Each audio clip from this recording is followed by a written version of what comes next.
Aeneid, Book 1, lines 120 to 141. We pick up again with the aftermath of the storm, or rather the last bits of the storm. We already saw one ship suck down in the rapid vortex, rapid whirlpool, sucking down one ship in the sea. And we pick up again with line 118.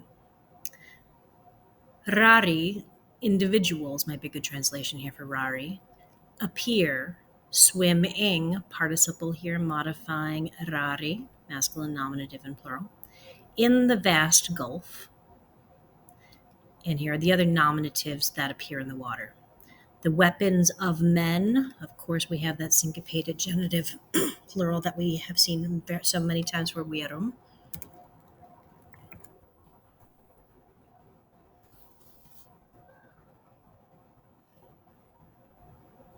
And tabula here are bits of wood, planks might be a good translation there. And Trojan treasure, per undas, through the waves. So as the ships are getting wrecked, this is the Flotsam Jetsam. The weapons of men and planks of the ship understood, and Trojan treasure through the waves appear, in addition to those individuals swimming. Yam, now your verb is all the way down in 122, as is your subject. So you have a little bit of a delay for trying to figure out what exactly is going to go on here. Now the strong ship of Ilioneus, now, understood, brave ship, of Bravacates. Here we have Yam, Anaphora. I don't know that I would call this an synthesis with that ABAB because technically Ilionei is not modifying Fortisacatae. And the one which in which Abbas was driven, was conveyed, might be a good translation there, and the one in which Gran Iwus Aletes was being driven.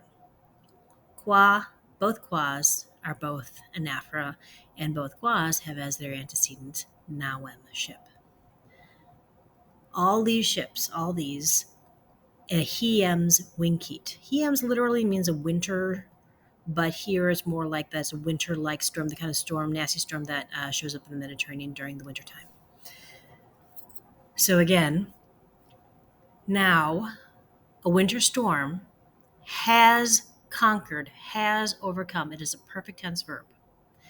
The strong ship of Ilioneus. Now, Bravacates, Luciacates is actually Aeneas' right-hand man.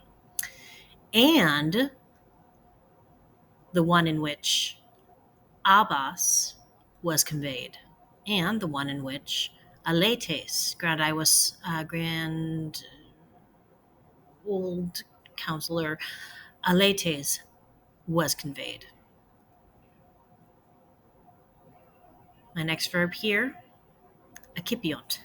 All of them, again, this is implying all the ships, all of them take on unwelcome water. Imbrem here literally is rainfall, but you can also assume that it is seawater.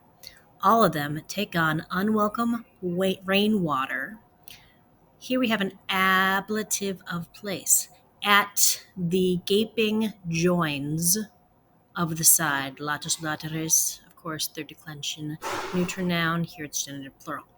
The compages are the joins of the ship, the joints. So again, where there might be expected to have some kind of gaping during a sea storm. By contrast, here we have and the fatiscunt rimis, and they groan at the cracks, or they groan with cracks. Unlike compagibus, rimis here are cracks, meaning the unintentional, the ship's breaking up kind of thing. So again, all the ships take on unwelcome water at the gaping joins of the side. and they groan at the cracks. So the ships are having a tough time here. And in the midst of all this chaos, we have a new character showing up, Neptune. Line 124, of course, we have another beautiful alliteration used for onomatopoetic effect. Meanwhile, magno miscere murmure pontum. Meanwhile, with a great rumble, great roar, my main verb here is sensate, which, of course, as a verb of the head, is introducing an indirect statement. So, meanwhile, with a great rumble, Neptune, our god of the sea, has sensed. This is a perfect tense verb. You got to keep it present. Sorry, perfect tense verb. You have to keep it translated as a perfect tense. Has sensed, verb of the head, that the accusative pontum was being mixed up. This is a passive infinitive. We have to keep it passive. And infinitive number 2, a hiamem, a storm, a winter storm, had been sent out. And that the stagna, the still waters, had been poured back up from the deepest shallows. Going to be an ablative of source, more or less, from which, something like that. But either way, because we're using these stagna refusa, emissam, essay understood. Refusa, essay understood.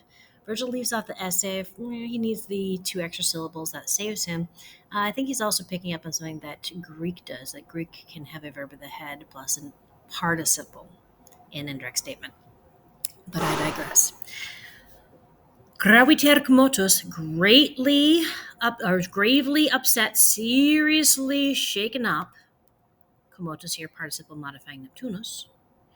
And prospiciens, looking out from the deep. Here, that's that metonymy, deep water, the deep. He extulites, he extends, he lifts out from ferro ferre tuli latus compound plus ex, effero effere extulia latum. He brings out his calm head at the top of a wave. So here we have the image of Neptune sticking his head up out of the water and calmly looking around, even though, while his head may be calm, placidum caput, he himself is quite commodus. Graviter commodus. Word order wise, a couple interesting things going on from emis to wadis. We've got a chiasmus, everything be a word order. Woo. And we see that again in 27. Chiasmus, everything be a word order. Woo. We're continuing with another. You can consider it an indirect statement, or you can just take desiectam and oppressos as participles. Either's fine. He sees the scattered fleet of Aeneas on the whole sea, or he sees the fleet of Aeneas scattered on the whole sea. Ablative of place where? Again, chiasmus, be then be a word order. Ooh. And yet another chiasmus. Well, actually, not quite. I shouldn't say that. We do have 2 ablatives, but they are 2 separate nouns, so probably not an actual chiasmus in line 129. This is also what he sees. He sees the Trojans. Here, this refers to the refugees from Troy. Overwhelmed, participle modifying Troas, by the waves and the downfall of the sky. Here, I'd say that is just meaning rainfall from the storm. Nec latuere. Now, lateo, latere, latui, third principal part, long ere. This is that syncopated third person perfect indicative verb, not an infinitive. My 2 subjects are the nominative plural nouns, doli and irai. The tricks and the rage of Juno have not deceived her brother being, of course, Neptune, and he knows exactly what is going on, even though her fingerprints, she has made an effort to keep off of the situation. He calls, again, Neptune, calls Eurus to himself. I'd say, reflexive, referring to the subject of Wolcott, Neptune. He calls Eurus to himself and Zephyr. And De Hink, from then, straight away, he says these things. Fator here for fari fatasum is a deponent verb, means to say. It's actually related to the Greek word femi. And here is Neptune's speech. He starts off with kind of an obscure reference to the genealogy of the winds. The winds are the children of Titans who famously rebelled against the Olympians or fought against them in that way. So these winds, their offspring, are continuing rebellion against an Olympian, namely him. And E means he's asking a question, yes or no question, but I think we all know what he expects the answer to be. Tanta here is modifying fiducia, tenuate.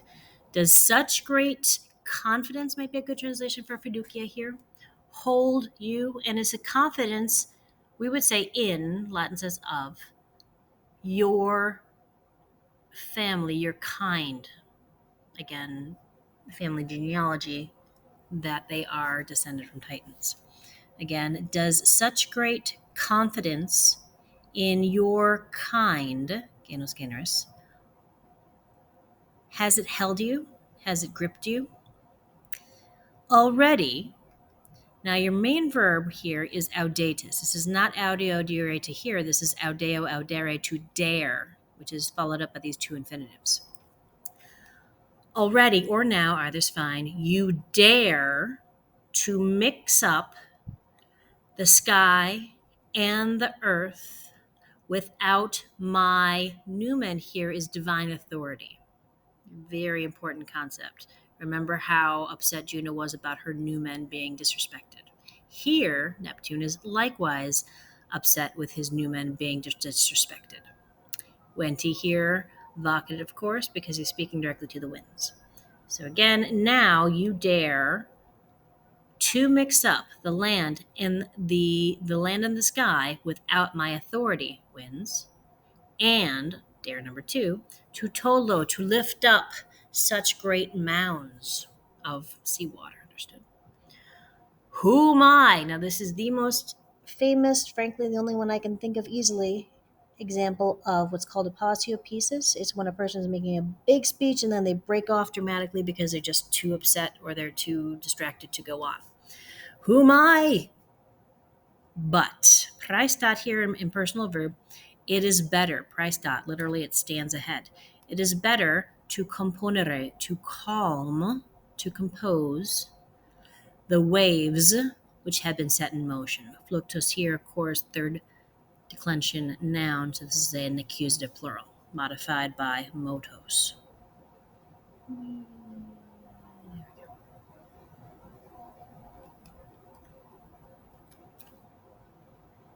He continues speaking to the winds.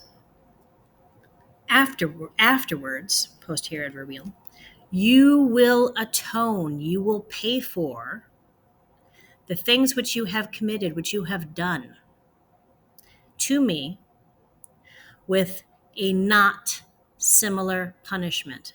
Just like not bad, here we have an example of a double negative, litotes. So if it's a not similar punishment, it is a very different kind of punishment.